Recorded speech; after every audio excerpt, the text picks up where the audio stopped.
This presentation is designed to provide you with information about types of abuse, how to recognize signs of abuse, how to help people who you are concerned about, and how to prevent yourself from becoming a victim.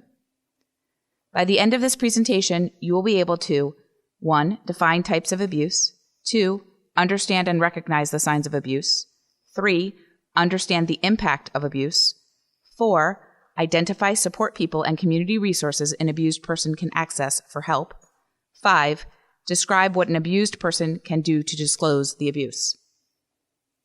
There are 3 types of abuse: physical abuse, verbal abuse, and sexual abuse.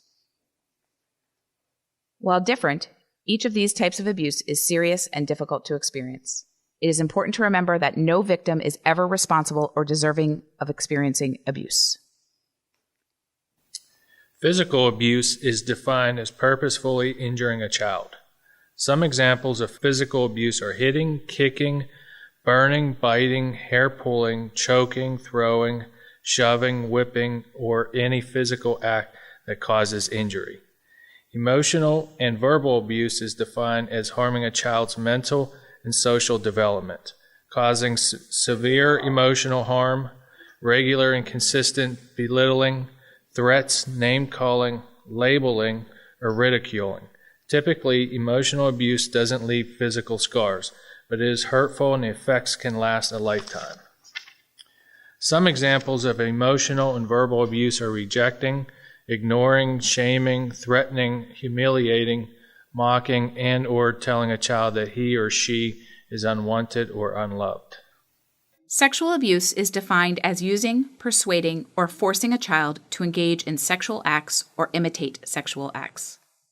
Some examples of sexual abuse are exposure, voyeurism, sexual advances, kissing, human trafficking, fondling, and pornographic exploitation.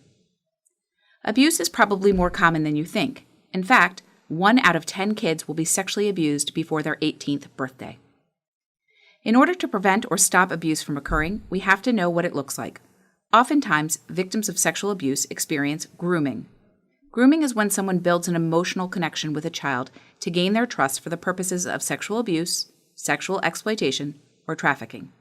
Children and young people can be groomed online or face-to-face, by a stranger or by someone they know. For example, a family member, friend, or professional. Groomers may be male or female. They could be any age. Many children and young people don't understand that they have been groomed or that what has happened is abuse. Some examples of grooming are when a family member, caregiver, neighbor, teacher, coach, school staff member, etc. makes comments about appearances that are too personal, seeks opportunities to be alone with a child, communicates with a child in private about non-school matters through text messages or social media and without parents having knowledge, asks about a child's romantic or relationship status, bribes by giving gifts, items, and or special privileges. Another form of abuse is neglect. Neglect is the failure to meet a child's basic needs. Some examples of neglect are not providing shelter, basic supervision, or enough food. Neglect can also be not providing the necessary medical or mental health treatment, not providing adequate educational support or emotional comfort, and or exposure to domestic violence. It is important to remember that no one ever deserves to be mistreated.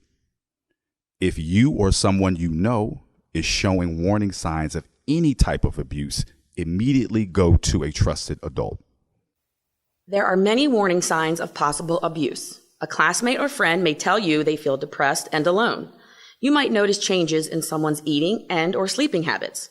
Sometimes victims engage in self-harming and or risky behaviors or use alcohol and or drugs. Risky behaviors can also include inappropriate sexual behavior. If a friend or classmate has injuries they can't explain, this may be a sign of physical abuse. A friend may tell you they feel different from everyone else or like they're going crazy. If you notice a change in a friend's grades, attendance, and or school performance, this may also be a sign. Any friend that talks about traumatic events in details or avoids places that remind them of the event may need your help to get the help they needed. There are many, many effects of abuse. Kids are often the first people to know when something is going on with a friend or classmates. Secrets about abuse are secrets you should never keep. If you suspect a friend or classmate is being abused or neglected, you must tell a trusted adult. We keep talking about this trusted adult. So who is this trusted adult? Who can you tell? Think about an adult in your life who you feel you can tell anything to. Is it a parent, grandparent, teacher, coach, counselor, neighbor, friend's parent? If you can't talk to any adult by yourself, go with a friend. Kids who are abused often blame themselves for the abuse. Victims need to understand that it is never, ever their fault. Don't give up. Keep telling adults until you get the help you need. Keep telling adults until you or the person you are concerned about is safe. Keep telling until you know you have been heard. If you want to talk more about any of these topics, see a trusted adult, like your school counselor. If you don't feel you can talk to someone in person, there are several abuse hotlines you can call. These hotlines are often 24 hours and are free and confidential.